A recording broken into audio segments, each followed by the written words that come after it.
नमो भगवते वासुदेवाय। ॐ नमो भगवते वासुदेवाय। नारायणं नमस्कृत्य नारायणं नमस्कृत्य नरं चैव नरोत्तमं नरं चैव नरोत्तमं देवीं सरस्वतीं व्यासं देवीं सरस्वतीं व्यासं ततो जयमुदीरये ततो जयमुदीरये नष्टप्रायेषु अभद्रेषु नष्टप्रायेषु भद्रेषु नित्यं भागवत सेवया नित्यं भागवत सेवया भगवती उत्तम श्लोके भगवती उत्तमश्लोके भक्तिर्भवति नैष्ठिकी। भक्तिर्भवति नैष्ठिकी। ॐ अज्ञानतिमिरान्धस्य ज्ञानाञ्जनशलाकया चक्षुरुन्मीलितेन येन तस्मै श्रीगुरुवे नमः। श्रीचैतन्यमनोभीष्टं स्थापितं येन भूतले स्वयं रूपः कदा मह्यं ददाति स्वपदान्तिकं। वन्देऽहं श्रीगुरोः श्रीयुतपदकमलं श्रीगुरुन् वैष्णवांश श्रीरूपं साग्रजातं सगण रघुनाथान्वितं तं सजीवं साद्वैतं सावधूतं परिजनसहितं कृष्णचैतन्यदेवं श्रीराधाकृष्णपादान् सहगण ललिता श्री विशाखावितांश। हे कृष्ण करुणा सिंधु दीनबंधु जगतपते गोपेश गोपिका कांत राधा कांत नमस्तुते। तप्त कांचन गौरांगी राधे वृंदावनेश्वरी वृषभानुसुते देवी प्रणमामि हरिप्रिये। वाञ्छाकल्पतरुभ्यश्च कृपा सिन्धुभ्येव च पतितानां पावनेभ्यो वैष्णवेभ्यो नमो नमः। जय श्री कृष्ण चैतन्य प्रभो नित्यानंद श्री अद्वैत गदाधर श्रीवासादि गौरभक्तवृंद। हरे कृष्ण कृष्ण कृष्ण हरे हरे हरे राम राम राम हरे हरे।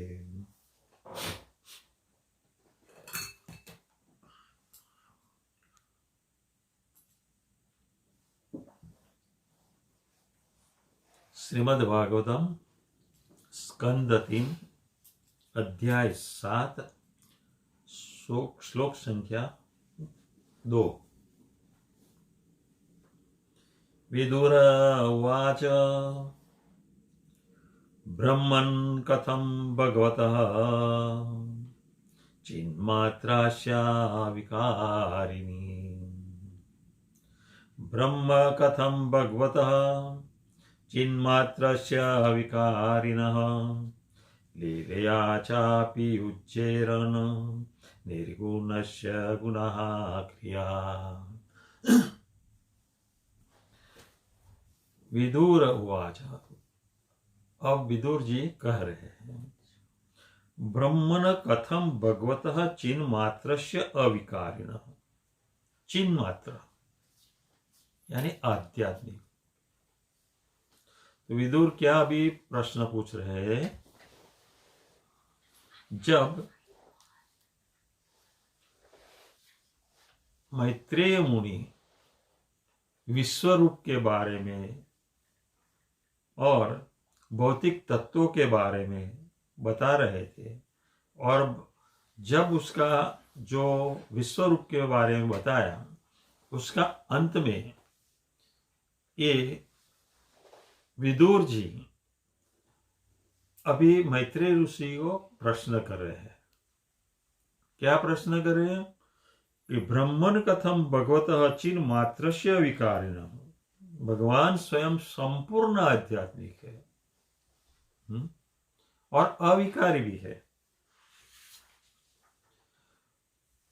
तो ये प्रकृति के गुणों के तथा उसके कार्यकलापों के साथ किस तरह संबंधित है। जो आध्यात्मिक है, अविकारी है, तो प्रकृति के गुणों के साथ उसका संबंध कैसा होता है, ये संबंध क्यों होता है। अविकारी को संबंध नहीं होना चाहिए, प्रकृति के गुणों के साथ। और दूसरा कि यदि यह उनकी लीला है तो फिर अविकारी के कार्यकलाप किस तरह घटित होते हैं। अविकारी है तो कार्यकलाप तो करते ही भगवान, तो एक कार्यकलाप किस तरह करते हैं अपनी लीला के द्वारा। और तीसरा कि प्रकृति के गुणों के बिना गुणों को किस तरह प्रदर्शित करते हैं। भगवान होगी अपना जो कार्यकलाप जो प्रदर्शित करते हैं वो प्रकृति के गुणों के बिना करते हैं, तो वो किस तरह करते हैं। ये प्रश्न अब विदुर जी मैत्रेय ऋषि को पूछ रहे हैं। ये जो है अभी विदुर जी का जो शंका है, जो उसका समाधान करने के लिए ये सब विराट रूप के बारे में जानने के बाद अब ये सब शंकाएं भी उत्पन्न हुई है कि ऐसा है कार्यकलाप उसका सब प्रकृति में रह के कैसे अगर उसके प्रकृति के गुण के साथ संबंधित कैसे रहता है और बिना गुणों के गुण से कैसे संबंधित रहता है और बिना गुण से वो अपना लीला का कार्यकलाप कैसे प्रदर्शित करते हैं। तो आगे के जो अध्याय गया उसमें हमने देखा है कि विश्वरूप का उत्पत्ति है। तो ये विश्वरूप का उत्पत्ति के बारे में हमने देखा। इसी से ये जो विदुर जी के अंदर जो जिज्ञासा जागी कि ये विराट रूप तो भगवान ने प्रकट कर लिया, ये खुद तो आध्यात्मिक है, ये खुद अविकारी है, तो फिर ये विराट रूप कैसे उसने पैदा कर लिया। विराट रूप तो भौतिक है ना। यहाँ क्या जैसा कि पिछले अध्याय में वर्णन हो चुका है, परमात्मा अर्थात परमेश्वर तथा जीवों के अंतर यह है कि विराट जगत को उत्पन्न करने में भगवान के कार्यकलाप उनकी विविध शक्तियों के द्वारा संपन्न होते हैं, किंतु यह जगत जीवों को मोहग्रस्त करने वाला होता है, इसलिए भगवान शक्तियों के स्वामी है जबकि जीव उनके अधीन रहते हैं। अब बताया भगवान ने कि जो ये कार्यकलाप प्रस्तुत करते हैं भगवान, वो कैसे करते हैं। वो भगवान अपनी शक्तियों से सब प्रस्तुत करते हैं और ये शक्तियों से प्रस्तुत करने से वो तीन गुणों के अंदर लिप्त नहीं होते हैं। यानी जो जीवात्मा है वो प्रकृति के गुणों से बद्ध होता है, लेकिन भगवान कभी बद्ध होते नहीं है। और आगे क्या कहा कि जब भगवान पृथ्वी पर अपने अवतार के रूप में प्रकट होते हैं या अपनी समस्त शक्तियों के समेत प्रकट होते हैं, तो वे भी सामान्य जीव की तरह माया के द्वारा प्रभावित होते हैं। सामान्यतः यह उन अल्पज्ञ दार्शनिकों की धारणा है जो भगवान तथा जीवों के पद को एक स्वर मानते हैं। विदुर जी ने प्रश्न क्यों किया यह भी बता रहे हैं कि जो सामान्य लोग हैं वो भगवान को ऐसे मानते कि अपनी माया के साथ, यानी बहिरंगा शक्ति के सामान्य इंसान की तरह, सामान्य मनुष्य की तरह भगवान यहाँ इस पृथ्वी पर अवतरित होते हैं। तो उसका समाधान करने के लिए ही ये विदुर जी ने मैत्रेय ऋषि को ये प्रश्न किया है। तो ये चिन्ह मात्र भगवान, चिन्ह मात्र यानी कि संपूर्ण आध्यात्मिक है, और जीवात्मा है ये भगवान की शक्ति है।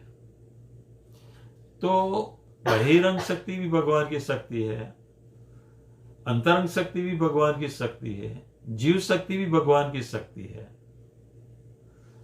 तो जीव शक्ति और बहिरंग शक्ति भगवान की माया है।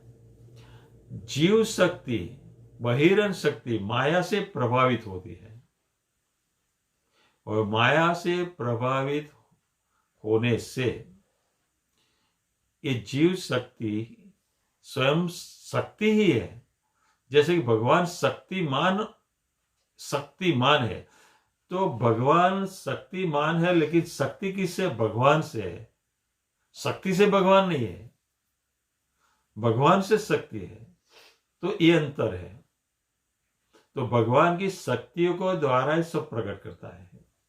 भगवान जो कुछ प्रकट करता है भौतिक दुनिया में अपनी शक्तियों के द्वारा, या तो आध्यात्मिक दुनिया में जो प्रश्न वो अपनी शक्तियों के द्वारा प्रकट करते हैं। और जीव शक्ति मम एव सो जीव लोके जीवभूत सनातन, भगवान की जीव शक्ति है। क्यों? अपरिमित अन्यम प्रकृति विद्धि में पराम जीवभूता महावर यह इदम धार्यते जगत।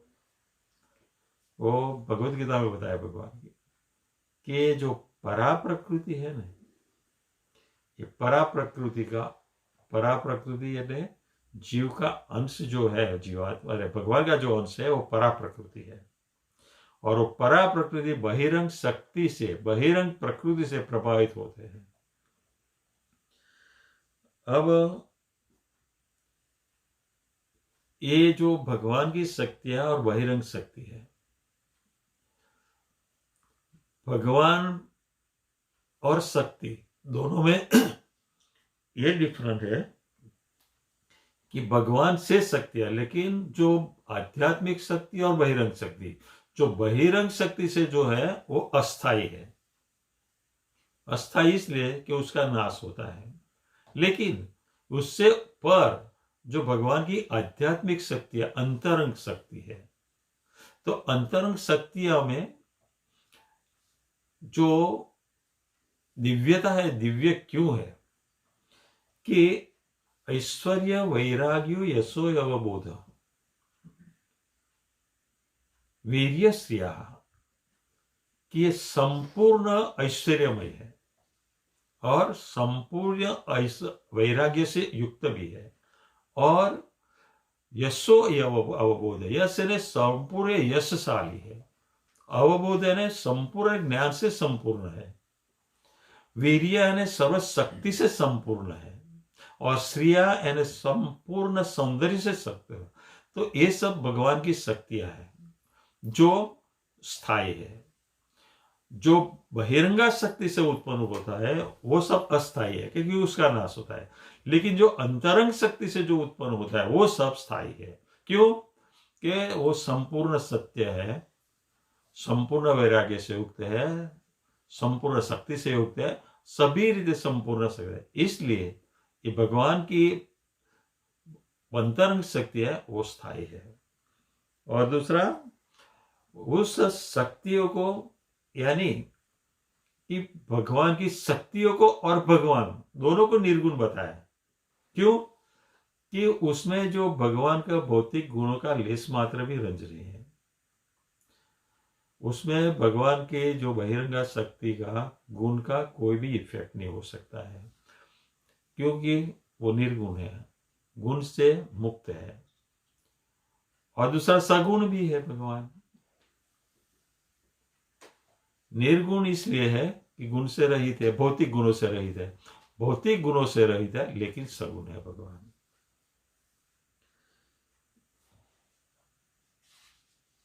तो भगवान को विदुर जी ये प्रश्न कर रहे हैं मैत्रेय जी से, जिसका कहते हैं कि उसको मुझे समझाओ कि ये संपूर्ण आध्यात्मिक समष्टि है, अविकारी है, और भौतिक कार्यकलापों प्रस्तुत करते हैं तो किस तरह प्रस्तुत करते हैं।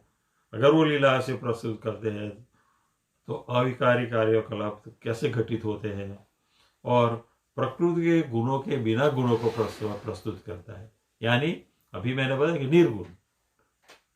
निर्गुण होने से वो सब गुणों को प्रकट करते हैं। भगवान सब निर्गुण है, लेकिन अपनी शक्तियों के द्वारा ये सब प्रकट करते हैं। क्या गुण प्रकट करते हैं? प्रकृति के। तो बहिरंगा शक्ति से सब ये तीन गुण, ये प्रकृति है, भौतिक गुणों के प्रकट करते हैं। क्रीडायाम विद्यमो अर्भस्य कामः चित क्रीडिशा अन्यतः स्वतृप्तस्य च कथम निवृत्तस्य सदा अन्यतः।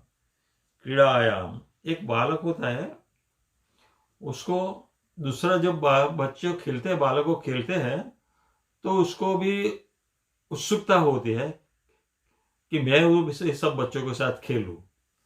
तो ये उत्सुकता क्यों होती है? कि उसकी इच्छा है बालकों के साथ खेलने की। तो अपनी इच्छा होने के कारण उत्सुक है कि मैं ये बालकों के साथ खेलूं। लेकिन भगवान में ऐसा नहीं है। क्यों? स्वतृप्तस्य च कथम निवृत्तस्य सदान्यथा। क्योंकि भगवान सब आत्मा में स्वयं में संतुष्ट है। इसलिए बालक अन्य बालकों के साथ या विविध क्रीड़ाओं में खेलने के लिए उत्सुक रहते हैं क्योंकि इच्छा द्वारा प्रोत्साहित किए जाते हैं। किंतु भगवान में ऐसी कोई इच्छा का संभावना नहीं है। क्यों? कि वो आत्मतुष्ट है और सदैव हर वस्तु से विरक्त रहते हैं। आत्मतुष्ट है और हर व्यक्ति से विरक्त भी रहते हैं। तो आत्मतुष्ट क्यों है भगवान? कि भगवान अद्वय है। अद्वय अद्वय होने के कारण भगवान आत्मतुष्ट है।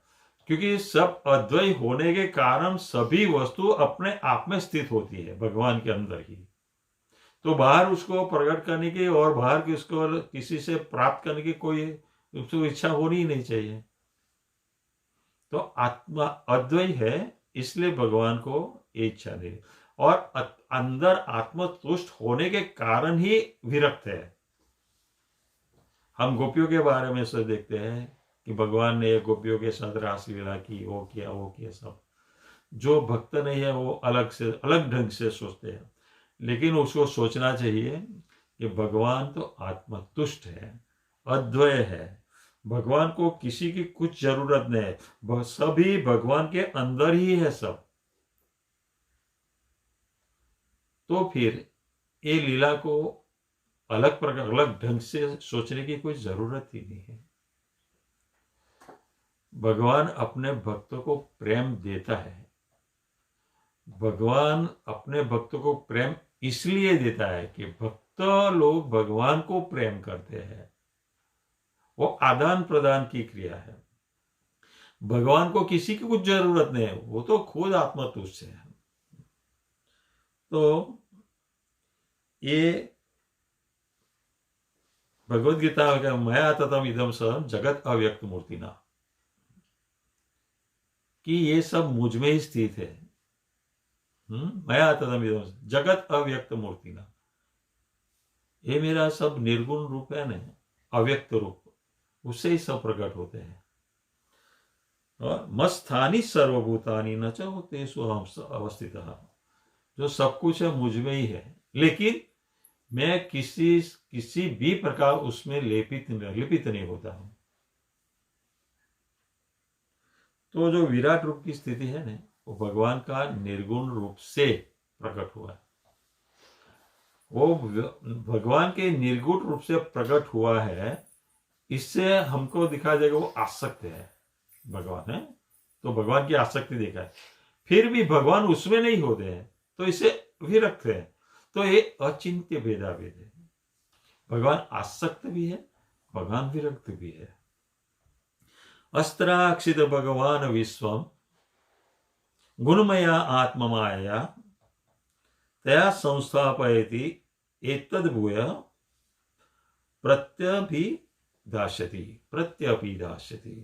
तो भगवान ने प्रकृति के 3 गुणों की स्वरक्षित शक्ति द्वारा इस ब्रह्मांड की सृष्टि कराई।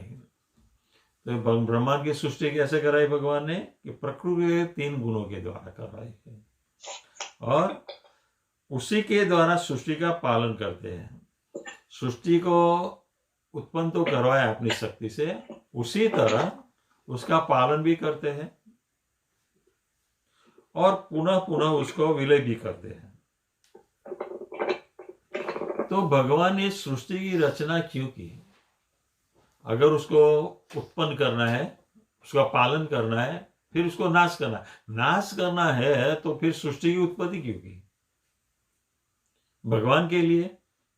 भगवान ने भक्ति सृष्टि को भगवान के लिए की? नहीं, भगवान ने ये सृष्टि की उत्पत्ति भगवान के लिए नहीं की है, लेकिन जो तीनों गुणों से बद्ध ऐसे जीवात्मा भगवान के धाम में होते हुए जब अपने आप को मालिक समझने लगते हैं या तो कि भोग करना चाहते, तब भगवान जीवात्मा की इच्छा को जानते हैं और जीवात्मा की इच्छा को पूरी करने के लिए जीवात्मा को यहाँ भौतिक दुनिया में भेज देते हैं, भौतिक प्रकृति में भेज देते हैं। और ये बद्ध जीवात्माओं के लिए ही, बद्ध जीवात्माओं के जो स्वतंत्रता दी है, अल्प स्वतंत्रता भगवान ने, वो अल्प स्वतंत्रता का जीवात्माओं दुरुपयोग करते हैं और इसे दुरुपयोग करते हैं ऐसे जीवात्माओं के लिए ही भगवान ने इस सृष्टि की उत्पत्ति की है, नहीं कि भगवान के लिए भगवान ने इस सृष्टि की उत्पत्ति की है। देशतः कालतो यो अवशावस्थातः स्वतो अन्यतः अविलुप्त अवबोध आत्मा स युज्येत अजया कथम। अब देश काल शुद्ध आत्मा विशुद्ध चेतना है, तो फिर परिस्थितियों से, काल के हिसाब से, स्थितियों के हिसाब से, कि स्वप्नों अथवा अन्य कारणों से कभी भी चेतना से बाहर नहीं होता है। ये जो चेतना है वो ये सभी परिस्थितियों में बाहर, चेतना के बाहर नहीं होता है। फिर भी अविद्या में लिप्त क्यों होता है? हम देखते हैं कि देश यानी कि परिस्थिति, चेतना की जो चेतना हमको कब पता चलता है कि मानस जिंदा है तो उसमें चेतना है। अगर मनुष्य एक जगह से दूसरी जगह में जाता है तो कैसे जा सकता है? चेतना है, बिना चेतना से नहीं जा सकता है। दूसरा कि भूत, वर्तमान और भविष्य, उसमें भी ऐसा ही है कि जो चेतना के कारण वो भविष्य में क्या क्या करना है उसका सब वो प्रोग्राम बना सकता है, और भूतकाल में जो कुछ हुआ है वो सब उसको याद है। क्यों? कि उसमें चेतना है।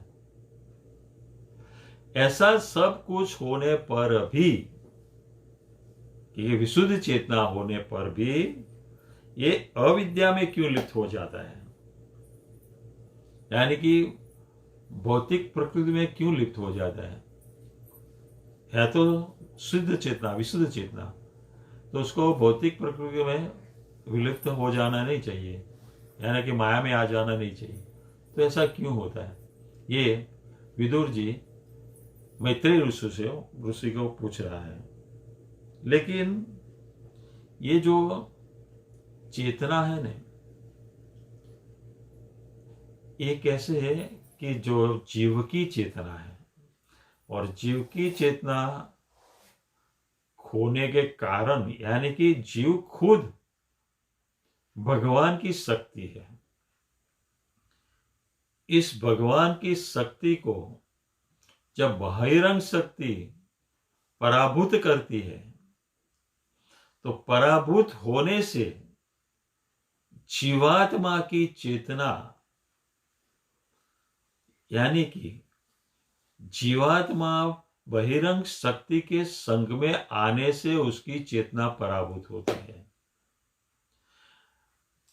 बहिरंगा शक्ति भगवान की शक्ति है, और बहिरंगा शक्ति से प्रभावित होते पराभूत होता है, तो अविद्या में इसलिए लिप्त हो जाता है वो। भगवान एक एव एष सर्वक्षेत्रेषु अवस्थितः अमुष्य दुर्भगत्वम वा क्लेशो वा कर्मभिः कुतः। अब आगे एक प्रश्न कर रहा है कि विशुद्ध होने पर भी ये अविद्या में क्यों लिप्त होते हैं, और अब दूसरा कि भगवान परमात्मा के रूप में सबके जीव हृदय के अंदर स्थित है। अगर भगवान सबके हृदय के अंदर स्थित है तो जीवात्मा को दुर्भाग्य और कष्ट क्यों सहन करना पड़ता है? अगर भगवान खुद साथ में होते हैं तो उसको कष्ट और दुर्भाग्य तो नहीं मिलना चाहिए, तो ऐसा क्यों मिल रहा है? तो ये दुर्भाग्य और क्लेश जो जीवात्मा को मिलता है वो क्यों मिलता है? जो नहीं मिलना चाहिए ऐसे बोलते हैं। क्यों? कि भगवान खुद उसके हृदय के अंदर है। तो ये अपना शरीर है ना, एक फल वाला वृक्ष है, फल से युक्त वृक्ष है। और एक फल वाला वृक्ष के ऊपे यानी कि अंदर ऊपे जो जीवात्मा रूपी पक्षी और परमात्मा रूपी पक्षी दोनों रहते हैं।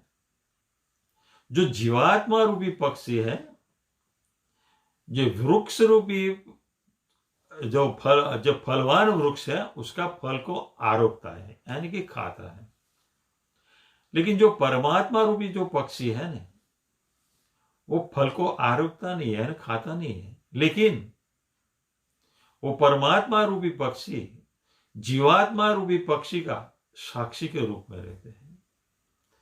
तो यहां विदुर जी अब ये भी बताते हैं कि भगवान ऐसे हृदय में रहते हैं और भगवान के हृदय में रहते हुए भी ऐसा दुर्भाग्य और क्लेश क्यों सहन करना पड़ता है? ऐसे तो भूत भ्रूण भूतस्थ मम आत्मा बुद्धभावना, कि भूत मात्र का जो उत्पत्ति का कारण है ना, मम आत्मा बुद्धभावना, भगवान कहते हैं वो सब मेरे कारण ही है। उसको पालन पोषण विनाश सब करते हैं और भूत भ्रूण भूतस्थ उसकी रक्षा जो करते हैं। फिर भी ये जीवात्मा भगवान जीवात्मा को परमात्मा दुर्भाग्य और क्लेश क्यों देते हैं?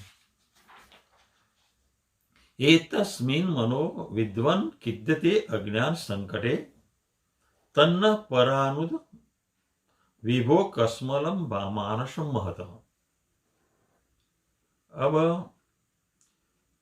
ये विदुर जी भगवान मैत्रेय ऋषि को पूछ रहे हैं, हे महान एवं विद्वान पुरुष, मेरा मन इस अज्ञान के संकट द्वारा अत्यधिक मोहग्रस्त है, इसलिए मैं आपसे प्रार्थना करता हूं कि आप इनको स्पष्ट करें।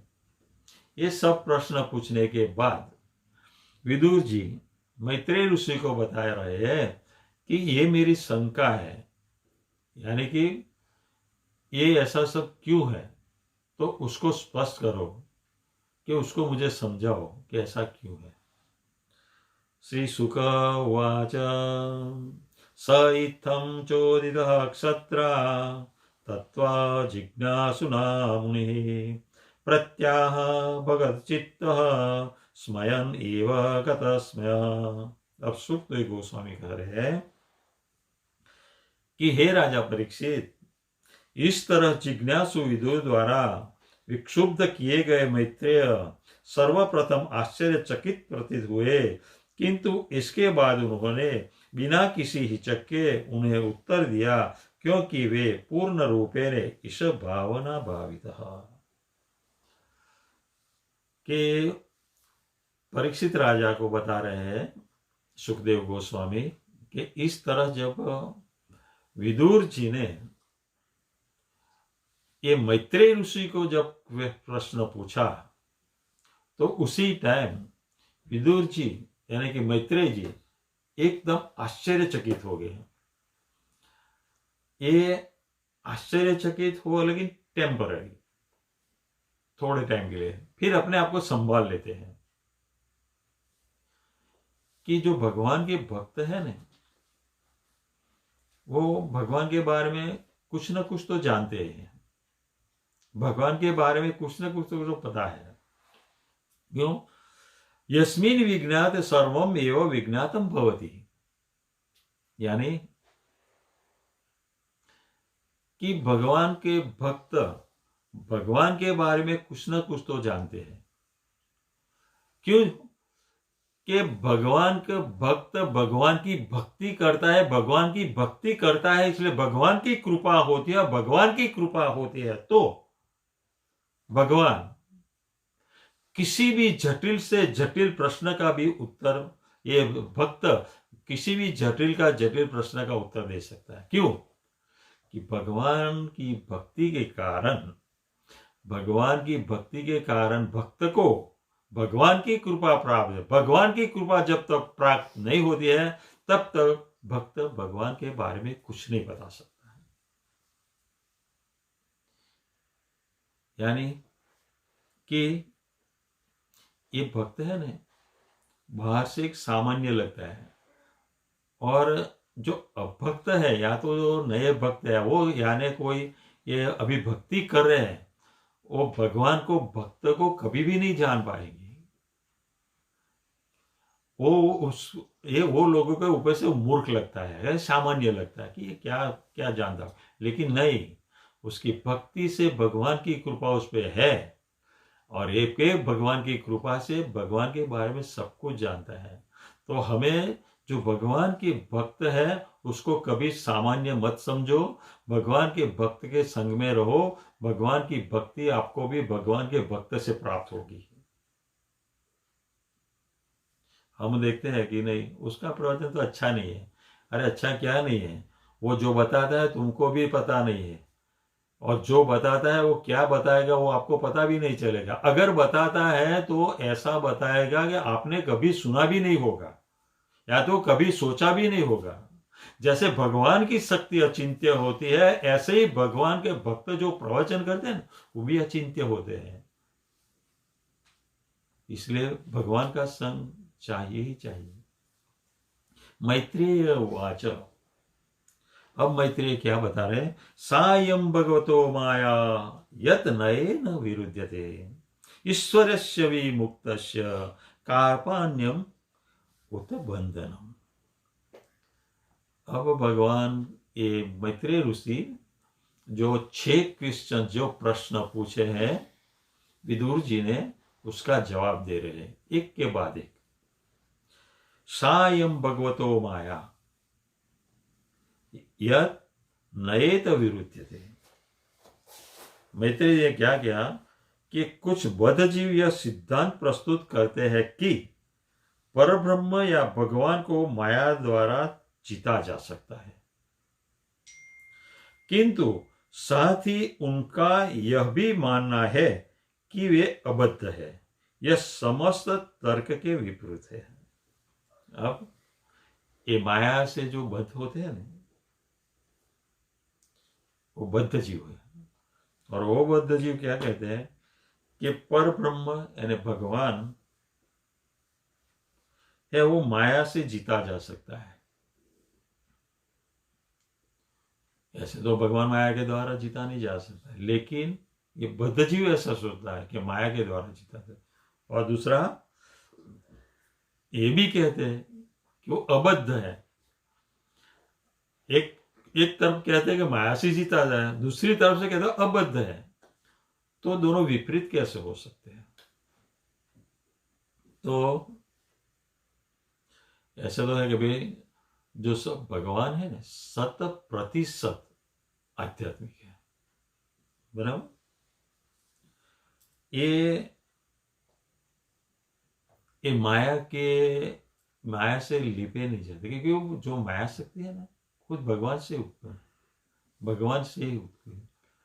भगवान में जो शक्ति है वो भगवान को प्रभावित नहीं कर सकती है, क्योंकि वो शक्तिमान है।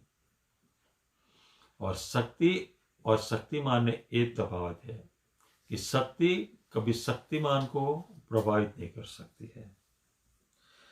और जब व्यासदेव ने व्यासदेव के समक्ष भगवान जब प्रकट हुए, तब भगवान के साथ बहिरंगा शक्ति थी। ये आश्चर्य होने वाली बात है।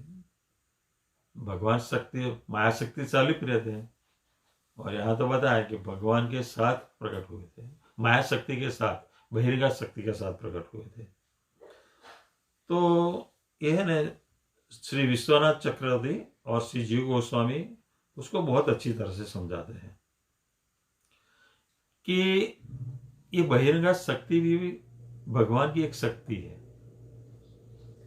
और भगवान की शक्ति है इसलिए भगवान में बहिरंगा शक्ति के साथ प्रकट हुए थे। तो ये जो है ना, शक्ति और शक्तिमान ऐसे पृथक भी है और एक भी है।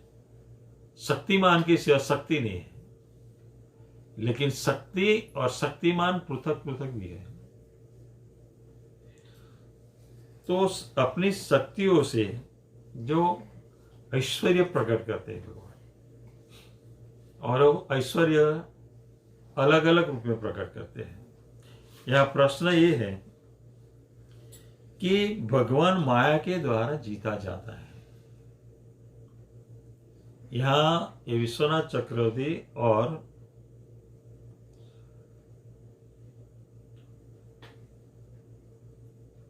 जीव गोस्वामी उसको इसी तरह समझाते हैं कि जो सूर्य है ना, वो सूर्य से उष्मा भी आती है और प्रकाश भी मिलता है।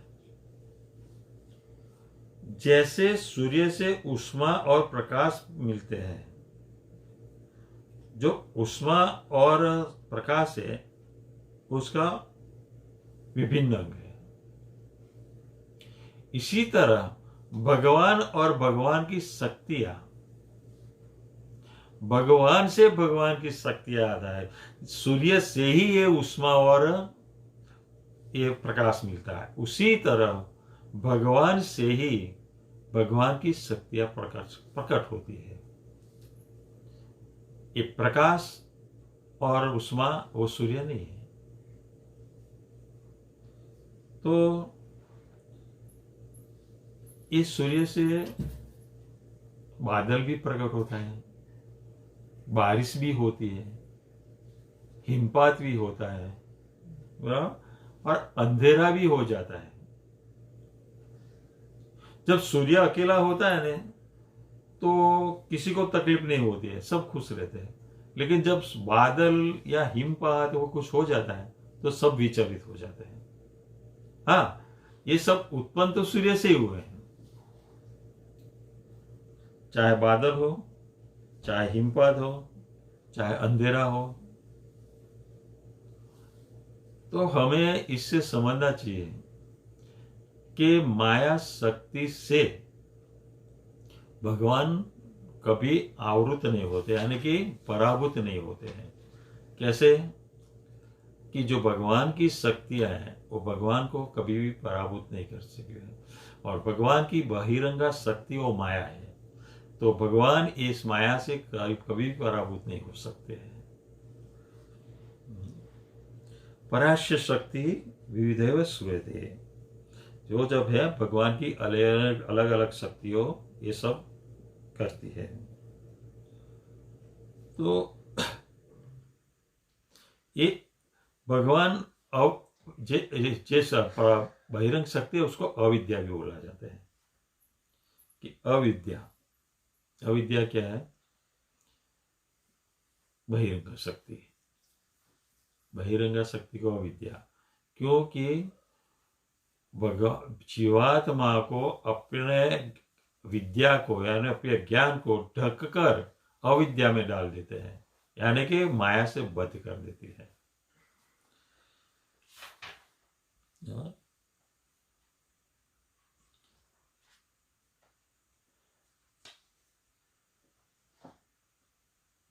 उसमें एक और भी उदाहरण है कि ये जीवात्मा अविद्या में कब तक है और विद्या में कब तक रहता है।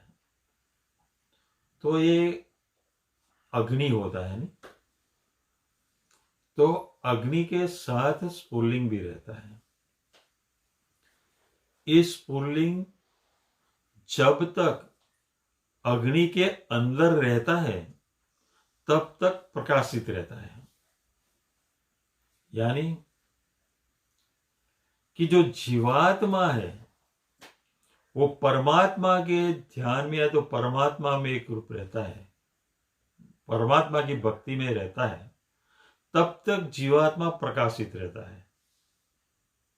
जैसे अग्नि में से अग्नि का स्फुलिंग बाहर निकल जाता है तो बुझ जाता है, यानी वो अग्नि नहीं रहता है।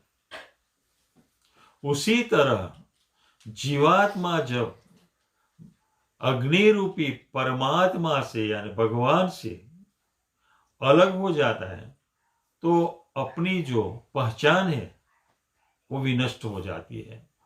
और अपनी जीवात्मा की पहचान क्या है? जीवात्मा की पहचान है कि जीवेर स्वरूप है कृष्ण नित्यदास। जीवात्मा का स्वरूप नित्यदास है। वो स्वरूप जब जीवात्मा भूल जाता है तब जीवात्मा बुझ जाता है।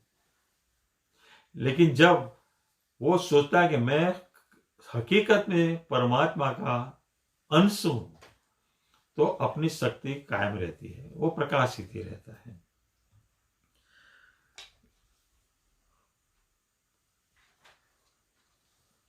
यत अर्थेन विनामुष्य अमुष्य पुंस आत्मविपर्यय प्रतीयेत उपद्रष्टु स्वशिरच्छेदन अनादिकः। जीव अपनी आत्म पहचान के विषय में संकट में रहता है, उसके पास वास्तविक पृष्ठभूमि नहीं होती।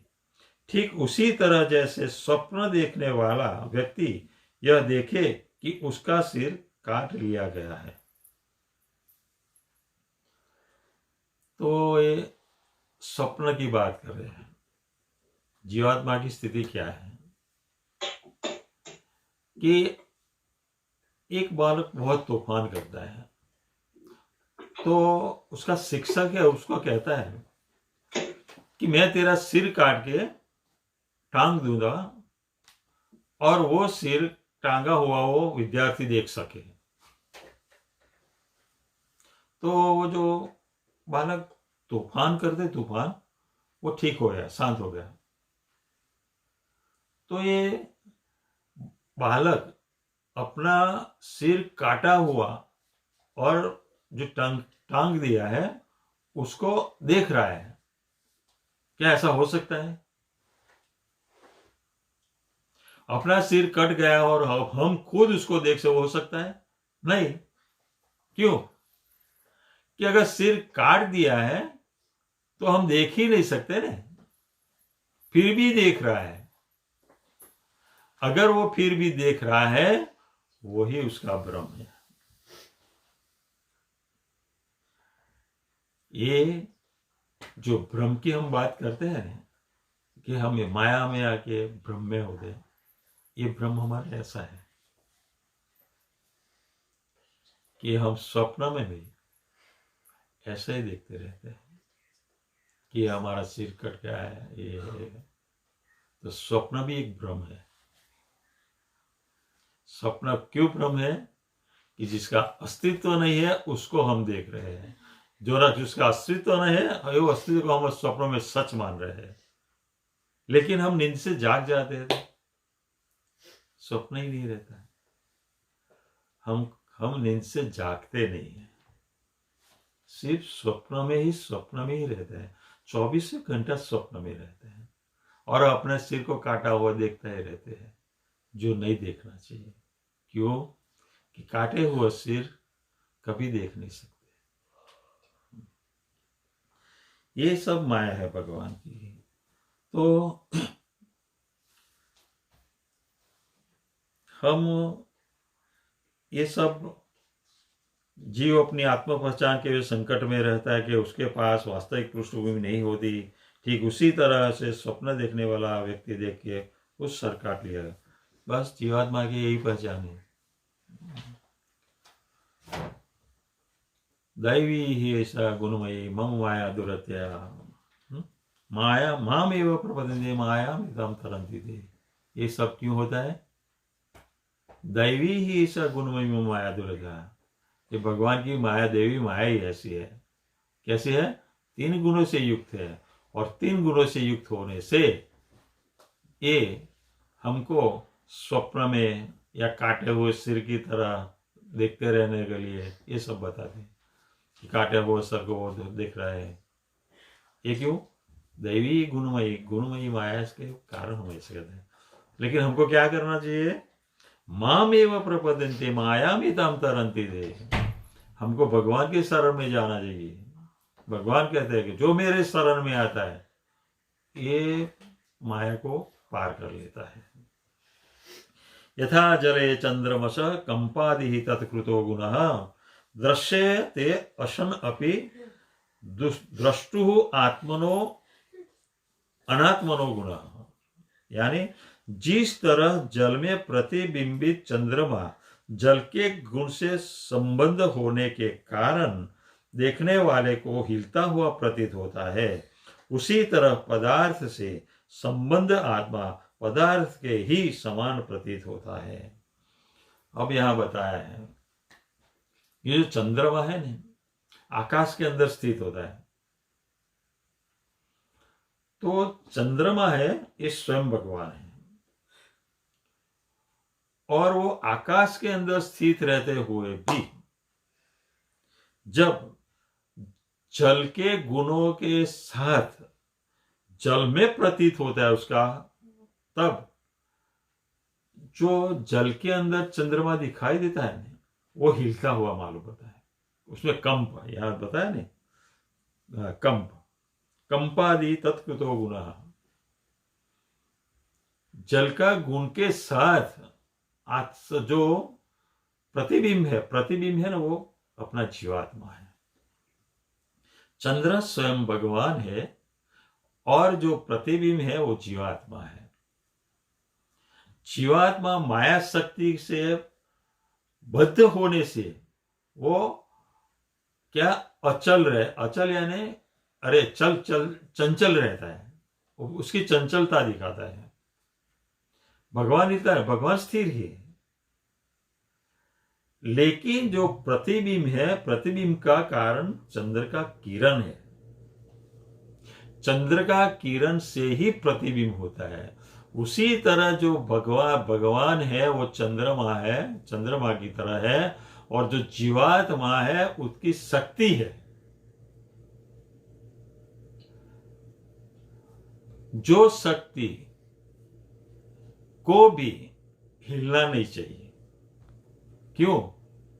कि मम एवं सो जीव परा प्रकृति है, वो अपरा प्रकृति नहीं है।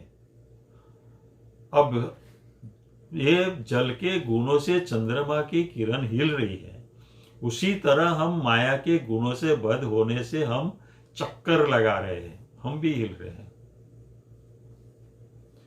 जो कंपन है ना, कंपन के कारण हिल रहा है।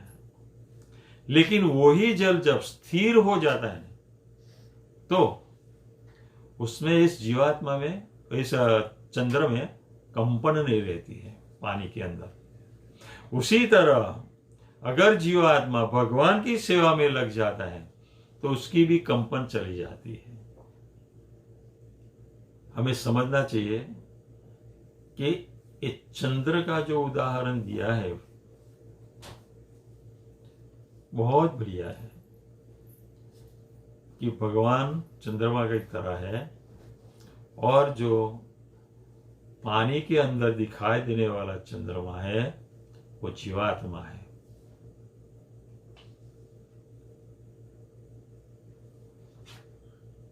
सवै निवृत्ति धर्मेण वासुदेव अनुकंपया भगवत भक्ति योगेन तिरोधते शनैः। किंतु आत्म पहचान की उस भ्रांति को भगवान वासुदेव की कृपा से विरक्त भाव से भगवान की भक्ति में सेवा की विधि के माध्यम से धीरे धीरे कम किया जा सकता है। अब जो विदुर जी प्रश्न सब पूछ रहे थे उसके जवाब में अंतिम जवाब दे रहे हैं मैत्रेय ऋषि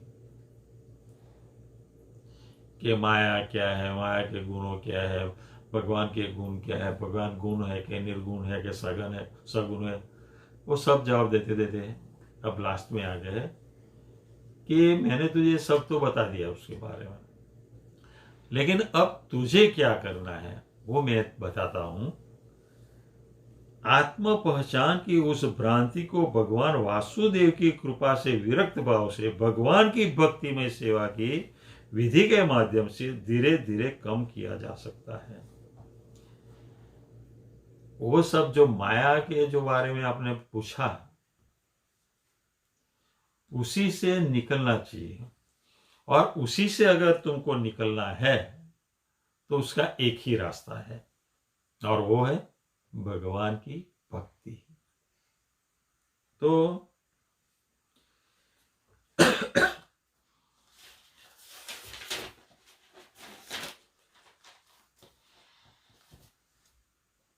ये देहात्म बुद्धि के कारण हमको ये अलग अलग अलग अलग प्रश्न होते रहते हैं कि जब तक हम भगवत गीता और भागवत से उस ज्ञान को प्राप्त नहीं करते हैं, तब तक हम माया में ही रहते हैं, और ये अलग अलग प्रश्न उपस्थित होते रहे।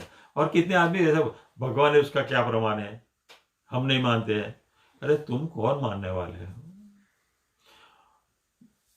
तुम्हारी जो स्थिति है वो एक अग्नि के स्फुलिंग जैसी है। अगर अग्नि का स्फुलिंग बाहर होता है तो भगवान को क्या जान पाएगा? अग्नि को क्या जान पाएगा? जब तक वो स्फुलिंग जीवात्मा भगवान के अंदर नहीं रहता है, यानी कि भगवान की भक्ति नहीं करता है, तब तक भगवान को नहीं पहचान सकता है बिना भक्ति से। भक्त्या माम अभिजानाति यावच्चस्मि तत्वतः, सिर्फ भक्ति के द्वारा ही भगवान को, हाँ कि भगवान है ऐसा जाने। उसी टाइम तुमको ये प्रश्न नहीं, भगवान है क्या मत, तो उसका क्या प्रमाण है? यही प्रमाण है, भगवान की भक्ति करो, यही प्रमाण है। अगर भगवान की भक्ति करोगे तो भगवान को तुम समझ पाओगे। तो ये सब संसार के जो संसार है ना, संसारी जीवन वो कंपन वाला है। आगे बता रहे हैं, ये संसारी जीवन के कंपन से दूर निकलने के लिए अब भक्ति का मार्ग बता रहे हैं। तो ये भक्ति कैसे प्राप्त होती है? भागवतम बताया, क्या बताता है? वासुदेव भगवती भक्ति योग प्रयोजिता जनयति आसु वैराग्यम ज्ञानम च हेतुकम। वासुदेव भगवान में, वासुदेव भगवान की भक्ति योग प्रयोजित। हम वासुदेव भगवान की भक्ति में एक निष्ठ हो जाएंगे, वासुदेव भगवान की भक्ति में लीन हो जाए, तब हमको क्या मिलेगा? जनयति आसु वैराग्यम। तुरंत ही इस संसार के प्रति वैराग्य उत्पन्न हो जाएगा, और ज्ञानम च हेतुकम, वो ज्ञान प्राप्त हो जाएगा। क्या ज्ञान? कि भगवान की भक्ति करना है। जब तक वासुदेव भगवान में हमारी भक्ति प्रयोजित नहीं करेंगे, तब तक हमको वैराग्य और ज्ञान कभी भी प्राप्त नहीं। और ज्ञान जब प्राप्त होएगा कि सर्वधर्मान परित्यज्य माम एकम शरणं व्रज, वो ज्ञान प्राप्त होगा और भगवान के शरण में हम जाएंगे। तमेव शरणं गच्छ सर्वभावेन भारत तत्प्रसादात् पराम शांति स्थानम प्राप्स्यसि शाश्वतम्। अगर हमको शाश्वत स्थान प्राप्त करना है तो वासुदेव भगवान की भक्ति करना हमको बहुत जरूरी है।